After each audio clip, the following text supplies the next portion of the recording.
കുറച്ച് ഡാൻസ് കൂടി പഠിച്ചിരുന്നാ നല്ലത്. ചെറിയ 1-2 സ്റ്റെപ്പ് എവിടെയെങ്കിലും സൊസൈറ്റി പോകുമ്പോൾ ഡാൻസ് അറിയാമോ എന്ന് പറഞ്ഞാൽ ഉടനെ അങ്ങ് ഡാൻസ് ചെയ്യണം. അതായത് ഇപ്പോൾ പരിവശി ചൊറി വന്നാൽ ചൊറിയുമല്ലോ, അത് മാതിരി ആയിരിക്കും ഡാൻസ്.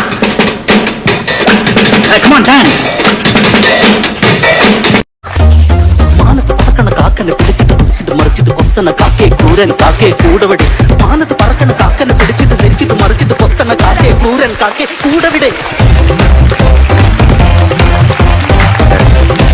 ഞാൻ പണക്കാരനാണ്. എനിക്ക് സാപ്പിടാൻ പറ്റിയ വില പിടിച്ച ഫുഡുകൾ കൊണ്ടുപോവാ. ദോശ, പുട്ട്, കടല അങ്ങനൊന്നും വേണ്ട. ഈ മദാമ്മമാരെന്താ കഴിക്കുക, അത് കൊണ്ടുപോവാ.